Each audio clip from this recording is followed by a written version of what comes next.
welcome to this Hello. week's Authentic Achievements. Hi, Fraser. It's an absolute joy to have you. I'm just going to introduce you to our fabulous audience.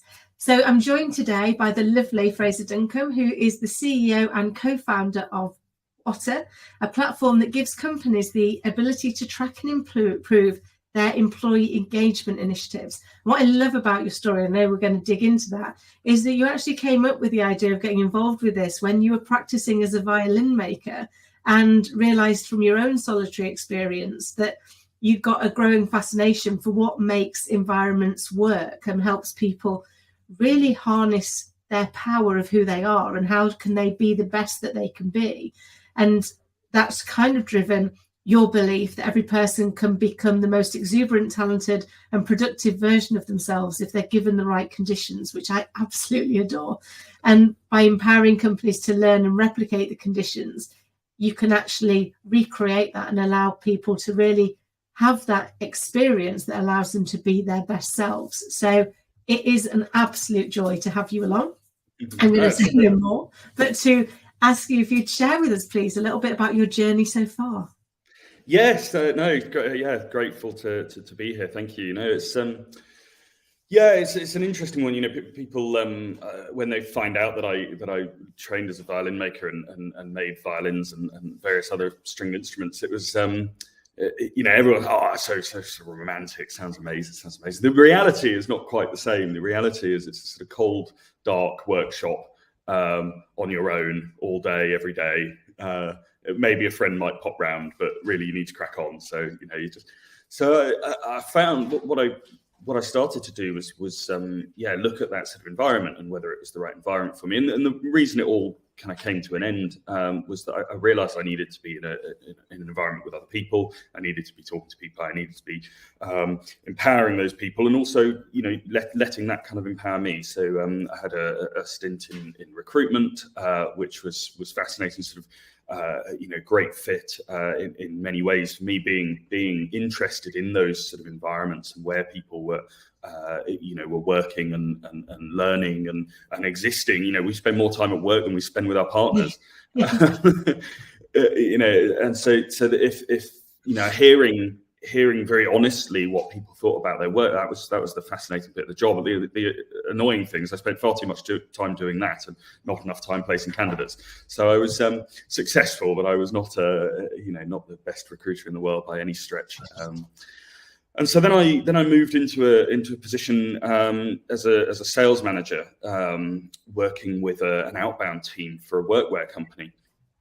Which was a really interesting position. It's on the one hand, selling T-shirts with people's logo on sounds far less glamorous, I suppose, than violin making. But actually, it's a fascinating industry because people are so the logo of a company, the brand of a company. That's what you pin the entire experience on. And so it was really interesting working with people to give them the sort of best experience they could have with regards to sort of wearing and owning that thing that they had so much invested sort of interest in. And it was while I was there, unfortunately, due to a sort of downturn and Brexit and various other things, the company fell on hard times. And I was asked, by nature of sort of sales teams, you have the performers, and then you have the people who are not performing yet, but they will, and you're working on them. And I was asked to make some of my team redundant. And I looked at my team, and one member in particular, unfortunately, was in the cap. They were going to be made redundant. They just did not deserve that. They were trying hard, and I just felt they just needed that little bit longer. And what they didn't need was the opportunity taken away from them. Now, and meanwhile, I've been working on the idea that had sort of founded we previously called Mycentivize. And that idea was about sort of allowing sales teams to reward their staff in a sort of much better way than was generally happening, which is buy a crate of beer just on someone's desk. So I was told that I had to make my team redundant, and I just turned around to my manager and the owner of the company, and I said I can't do that. I'm afraid you're going to have to make me redundant instead. and I'll do that on the basis that this girl keeps her job. And so it was a scary moment. Here was an idea that we were working on, on the Christmas table, not Christmas table, the kitchen table, with my co-founder, and all of a sudden, within a matter of days, it had gone from being on the kitchen table to, oh my God, we've just got an office, and now it's go time. And that was 3.5 years ago now. And that was it's been a fascinating ride since then. But I suppose that's how I got to sort of being sat in this room. Yeah, but what I love is, I mean, not to downplay, not only has that been 3 years, but what are 3 years? I mean, let's face it, the world's thrown a few things at you that I'm sure, even if you'd have been given an opportunity to plan well in advance, you wouldn't have been able to plan for in that momentary, let's just go for it. Yeah, so we were running Mycentivise and growing in the sort of initiatives and corporate event management as well. My co-founder came from an events background, so we were doing some awesome stuff. We were hiring out luxury hotels and putting vision days on there, and making this sort of massive experience for companies. We were taking sales teams to Miami. It was amazing, and yet COVID hit, and I watched 500,000 turn into 0 in 1 week. And that was an interesting experience, and one that I hope not to replicate. But it was then that it was a sort of what do we do? Initially we tried to take everything online, and we had some success, but found that everyone was rightly focused on the fear of what was going on in the world around them a bit more than they were caring about online yoga classes and that sort of thing at that stage, or at least trying that if they weren't already doing it. I'm sure those who were already doing it did it even more. It was at that moment that my business partner turned around to me and he said, I think I can build us an app. We've been sort of toying with this idea of working out. We were providing these incentives and these events. We were asking, how can we ensure that these things are working? Like, companies are spending a vast amount of money on this. Like, how do we know whether they're actually having the effect that we want on people? And so we decided we wanted to do this, but we were at the point at the time we were paying someone else to build an app for us. But that with everything sort of going the way it did, unfortunately, that had to come to an abrupt stop. And my business partner turned around and said, I think I'm quite interested in learning, and I think I can build the app. And I rolled my eyes at him, and we still joke about it now. I said, no, you can't. Coding's for coders. No, you can't do it. And how wrong I was.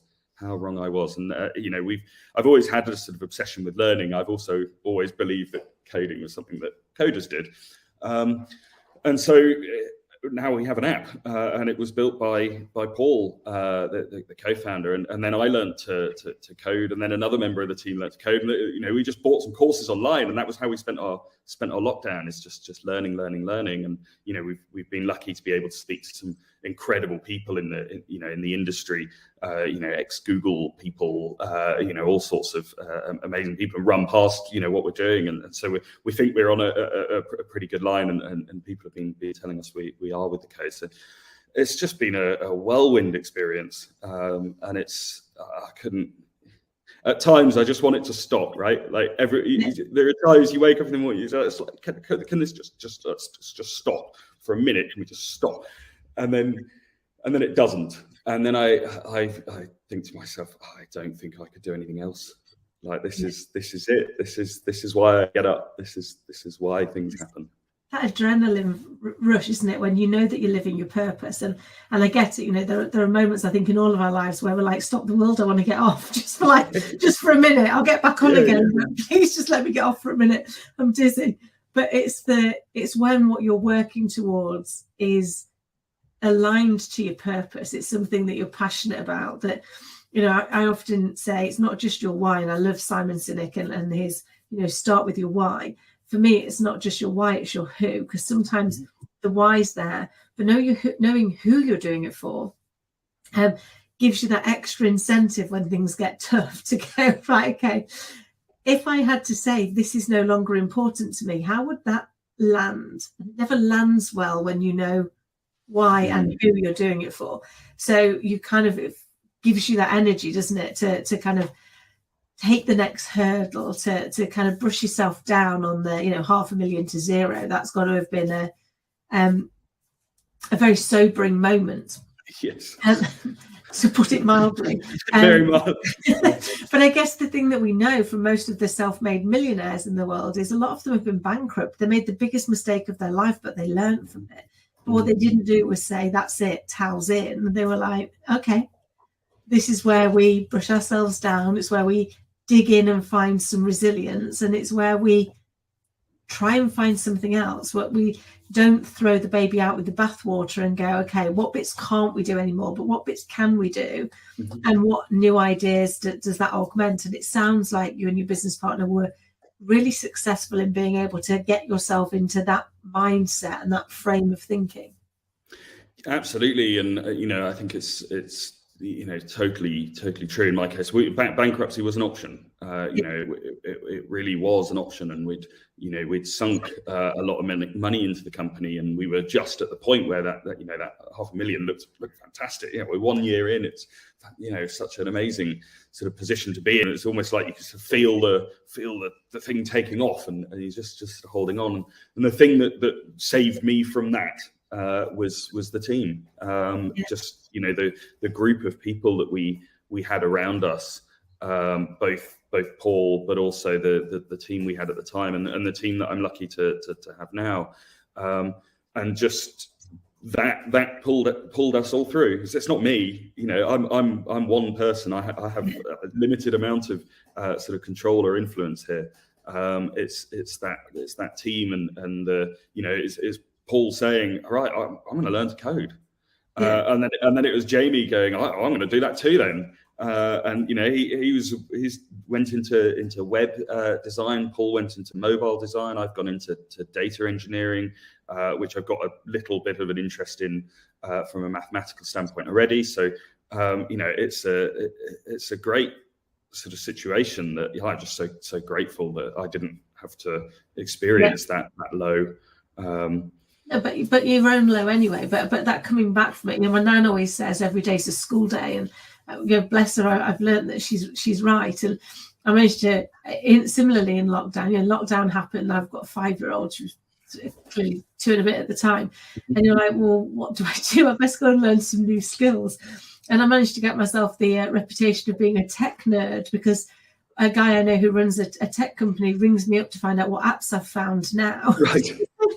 Where do you find things? Add me to that list. I'm in. And I was like, okay, because it was we had one really interesting conversation where I was like, I'm going to come up with this studio, and you can stream it to multiple platforms. I was like, oh, you mean like StreamYard? And he went, there is one. And I went, oh yeah. Yeah. So now he runs Ideas Past. And I was like, I can't be a tech nerd. I'm an ex-hairdresser. It's not where I fit. So I totally get your piece around why should it be me when I'm a violin maker, and now look where I am. But I think it's that passion and that drive, isn't it? So there must be so many things that you are proud of. But if I had to ask you to narrow it to just one, what would it be? I hate this question. I don't know. At the moments of greatest pride, I think it's the team, it's the people, it's what we've managed to achieve, and I hope they won't mind me singling them out. But we had someone start last summer who had never had any real experience in the work sort of world. Previously worked at a COVID test site and in a bar, which amazing things to do, but very different to working in a tech company. And the person that they've become is incredible, nothing short of incredible, and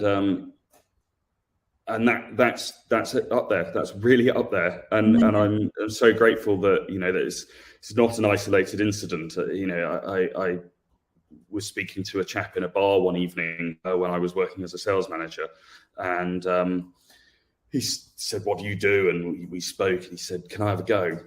Have you got space? Can I have a go?" And I said, "Okay, come in next week. Let's see what you're made of." And he became a top seller within a sort of matter of months. He just absolutely flew, and just that is the most single powerful thing I have, I think, as far as sort of inspiration and sort of proud moments. If I can do that to as many people as I possibly can. I mean, it's not all me, don't get me wrong, that you do. No, but it's creating that environment, isn't it? And it's the total ethos of what you've built. So what I love about that is the fact that the bits you're proudest of in what you and your team are doing is exactly what you and your team are helping other businesses to achieve for their businesses, for their people. And I think it shows us just the art of the possible when we create the right environment for people, when we create that environment where they can be themselves. Because I think we have unfortunately created a society of compare and despair. So we compare ourselves with everybody else's airbrushed version of perfection and look at our own messy reality and find ourselves lacking. But the reality is we don't, I always say I don't post pictures of me with no makeup on when I've been up all night with Scarlett, because I wouldn't want to put that on the world. But we put out our best version of ourselves, and yet the reality is we are all a jumble of things that go well and things that don't go well, and no one's life is just a perfect journey. But once we're given the right environment, and I think a lot of that is around creating that culture where you're allowed to share some vulnerability. It's no longer a bad thing, because we're all vulnerable about something. But you've got the collective power of the people around you that mean that their strengths are probably in your weaker areas, and your strengths are in their weaker areas, and together you flourish and you grow, and you spur each other on to go and do coding, or to go and do, whatever it is, but to go and do the things you never thought that you would go and do. So what's amazing about your journey is that's the ethos of the company, and you're living and breathing it within that company as well, which is just something you should be really proud of. Thank you. I'm grateful. No, it's. I think what Gavin was talking about in his interview, the idea of the sort of swimming pool, and you're creating the water, you're creating the environment for people to flourish, and I think he's really spot on with that. And I think how do you kind of do that, right? It's a difficult sort of thing to do. And I mean, the first thing you've always got to know when you're doing what are you trying to achieve? And I've been saying for a long time what I really want as I walk in the door here, what I really want to experience is almost like this crackle of innovation. This kind of like, what else? What could we? What if we did that? Is that thing is that really as good as it could be? Like, does it need improving? Like, maybe it doesn't, but can we go and look over that? And so I suppose we've identified over time that really that is it's the love of learning that is the environment that we try and create. And I've over the years become more and more obsessed with reading and learning. And luckily I have a terrible memory for whether I remember to take my lunch in the morning, but I have a very good memory for authors' names, which is so quite useful for this sort of thing. And being able to sort of say, hey, this thing that you're talking about is really, really interesting. Have you looked into this? This is an amazing sort of version of this thing that you're talking about. And by creating that love, that desire of learning, and then finding people who want that. I tell people we have a learning fund here, so we put some money aside every month that just gets. It's just a pool that people, like, if they want books or they want a course or whatever they want, like we'll just pay for it. It doesn't have to be relevant to the company. Yeah. If you're interested in it, go and just see what you can learn. And when I tell people in an interview that that's what we have, if their eyes don't light up, that's basically the end of the interview. Yeah, it's so true though, isn't it? Because it's got to be a good value fit. And I've spent years saying I would much rather recruit for willingness and teach skill than recruit for skill and try and teach willingness, because it happens. Yeah, I'm significantly older. But you kind of look there and go, if you can find somebody who's just got that desire to learn, that drive, and that piece to go, what else? in every day, my nan used to say every day is a school day. Mhm. And it's true, because every day you learn something if you open your mind, and you learn it from everybody. I learned something from my little girl and from her friends just as much as I learned things from great conversations with people like you, because they've just got a different perspective and a different way of looking at the same thing. And you're like, oh, I've not thought of that. That's interesting. Yes, what would happen if I changed how I viewed the world? And then what does that open up as an opportunity for us to do something different? Yeah, so one of the things for me there, I mean, Steve Jobs was asked once, how do you, what's your best sort of advice if you want to be this sort of exceptional, person type Steve Jobs is. And he says, if you don't know what you need to be doing right now, like just go and travel, just go and experience things, because the people who achieve great things are the people who view things from different angles. Yeah. And there's multiple ways to do it. Like, you don't actually have to get on a plane. I recommend it. It's great, but not the plane, the other end. Yeah. Just by being open, as you say, like, it's a choice whether every day is a school day. Ultimately, learning's a choice, and so being open to that is just vitally important. I was very, very lucky that my mum used to work in Sri Lanka quite a bit. She was in textiles, CEO of a textiles company, and they had factories in Sri Lanka. And so she used to go out to Sri Lanka a lot. And in the end, we ended up going as a family to Sri Lanka for the holidays when I was very young, and we'd go regularly. It's an amazing experience. And what I really remember thinking, even in my sort of early teens, we have a fairly rigid idea of what works and what doesn't. Certainly in the West, in the Western world, this is what works and this is what doesn't, and this is what we should be doing and this is what we shouldn't be doing. And then you go to a place like Sri Lanka, or like Thailand, or Africa, or any of these places, and everything is totally different. Yeah, like everything's the way people. Okay, they're still driving, cars on a road, but the way they drive is just totally different. Yeah. Like it still works. Like society still functions. People are still human. Like everything's okay. And so being able to sort of shed that view that what we do is this is how we do it. This is how we've always done it. I'm allergic to that statement. This is how we've always done it. It's like, okay, fine, that's irrelevant. Like, how are we going to do it now? Like, or how are we going to do it in the future? That's far more important to talk about. Having that experience, I think is I'm just really grateful that I've always sort of got that to lean back on. And then I remember the morning of the Boxing Day tsunami. I don't know if you remember 2004. Yeah. We always used to fly out to Sri Lanka on Boxing Day, and that year was no exception. And we were taking my grandmother, and my grandmother called and said, you need to turn on the news. I don't think we're going to Sri Lanka this year. And I heard my mum say, no, it's even more important that we go now. And so we just got on our flight and off we went, and we landed, and it was terrifying. I was 11. Wow. And I remember looking out the hotel window and seeing the beach and seeing like bits of people's houses wash up on the beach. And for wanting to probably protect me, my parents didn't kind of let me leave the hotel for the first week that we were there. But then after that, we did a sort of tour around the orphanages, and I saw we drove past the twisted track. I don't know if you remember that photo. Yeah. And that experience was just life-changing. To sort of see the devastation of a place that we'd grown to love, hear the stories of, like we just had everyone has tuk-tuks out there, or not everyone has tuk-tuks, but there are tuk-tuks out there. And there's a driver that we always called because he was a lovely man, and he'd lost everything. He'd lost his tuk-tuk, but he'd also lost his entire family, and his house and everything that he had. And he had borrowed a van from his cousin so that he could get back to driving. And people are incredible in those sorts of situations. I think it's important to. I'm waffling now, right? No. It so resonates. So many years ago, I went on holiday with my friend, and we got stuck in a hurricane in Jamaica, and it was a real eye opener into human behaviour. Something that I'm really, really passionate about, because we were on holiday, and we had a couple of days where, yes, it was scary, and we were stuck in a coal bunker under the hotel. But you know what? We had a holiday that got a little bit ruined. It wasn't kind of the end of the world.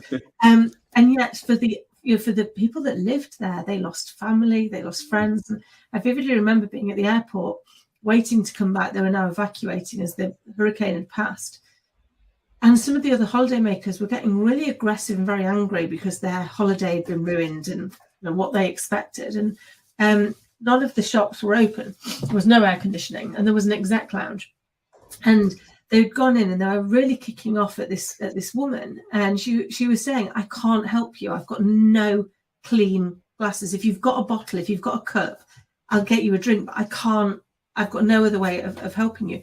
And they were really kicking off. And I remember me and my friend suddenly deciding, you put your corporate hat on and go, we do this for a living, right? In we go. We'll negotiate. We'll calm the situation down. And when we did, and we moved everybody out, and we're like, look, we'll club together the money. We'll go into the town. We'll get water. It'll be fine. The flight's coming soon. But leave this poor woman alone. And went to check with her, was everything okay with her? She didn't have to be there. So she wasn't being made to work. Mm-hmm. And she didn't even know if her family had actually survived. Wow. And what she was doing was trying to do the right thing. And as a result of that, got the brunt end of people that couldn't see beyond what they were missing. But yes. They weren't getting what they'd expected. And it was like, but this woman's desire to do the right thing, desire to show up and do her job and to make things easier for people, put her in the firing line. And we ended up, we had an amazing chat with her. But for me, it really got me. That started me on my journey of really digging into psychology and why we do the things we do, and how could we change some of that so that we could be a bit more inclusive of each other and a bit more appreciative. It doesn't mean say we can't disagree. We should never disrespect. And absolutely. I think it helps you realise the importance, doesn't it? So I think situations like that are life-changing and are very humbling. You're very grateful to be able to see the world. I'm sure the same for you from the tsunami, to be able to see the world from a position of privilege while seeing what, how their resilience, how their community, how their sense of loyalty and family gives them the courage, the desire, the resilience, the drive, the compassion to just get out there and get on with it. And I think it, for me, and it sounds like possibly similar for you, that's been a real pivotal part in my life when things have been going wrong, to go, well, they're going a little bit wrong, but you know what? It's not all gone wrong. It's like, I still have my life, I still have my family, I still have, all of these. They're a great one of life's levelers, aren't they? On kind of what's important and where we should be focused. Yes, I was thinking back to Michael Tobin's interview where he's talking about taking out the idea of failure from life and just being sort of okay with it. And we have a slightly different way. I still use the word failure, but I make it very clear that it's expected. If you don't, if you're not taking risks, if you're not pushing yourself, then you won't fail. Like you'll stick to the easy path, but you shouldn't be doing that. You should be pushing yourself. I think this is, sort of for everyone. Someone, a chap, Rob Nunn, said to me a little while ago. It's a common phrase, of course, but it's get comfortable with being uncomfortable. And at the time, everyone, when you say that to people, they go, "Oh yeah, okay, well, I'm comfortable. Like I know it's fine, okay." And then you sort of realize it takes a little bit of time, I think, and you keep thinking of it, and you keep going in, and it's just vitally important. Really, it's take this and go with it. Like let's get really comfortable with being. Let's push things. Let's keep going. Because as we've established, the risks that on us. We're in a very privileged position to say that, of course, but we all overconflate risk, and the risks on us are minor. And as you said earlier, about your daughter, it's can we create rather than saying what happens if I fail, like let's just say what happens if I succeed, because if my company's goal is to build a world where everyone's engaged in their work. Can I, hand on heart, say that I'm going to do it? No, I don't know. Everyone engaged in the work, that's a big thing to do, but I'm damn well going to try. And we're going to keep pushing, and we're going to keep pushing, and we're going to keep pushing. And that is that's the fire, I think, that we that we need, and that really gets me going. And so I suppose it's this like the duality of thinking back to that experience in Sri Lanka and how understanding quite how privileged I am, and quite what sort of atrocities can happen, but then using that to sort of ground this desire to sort of make major change. I think that's a sort of interesting. Yeah, and I love it, and I love that your passion is to create the best world for everybody, however they see it. Because that's the part, is it has to be however they see it, and I get that from our conversations. You're not saying everyone should love work, so we're going to do work this way. You're saying how do we create an environment where work can be great for you your way, while still doing what it needs to do. I could literally chat to you all day, but if you had to give yourself one piece of advice to your younger self, what would it be? Stay humble, stay focused, and keep learning. I love it. It has been an absolute joy. We will have to do it again, because I could just tell there's loads more that we have not dug out of this. But if people want to learn more, obviously we'll have everything in the show notes. But am I right in thinking it's www.wotter.me? Yeah, wotter.me, WOTTER.me. Perfect. So people, please do go along and see what you guys are getting involved with. I think it's an amazing mission, which is just to leave things better than we found them. Fraser, it's been an absolute joy. Thank you so much for sharing your journey with us. And I look forward to seeing you again. Yes. Take care. Cheers.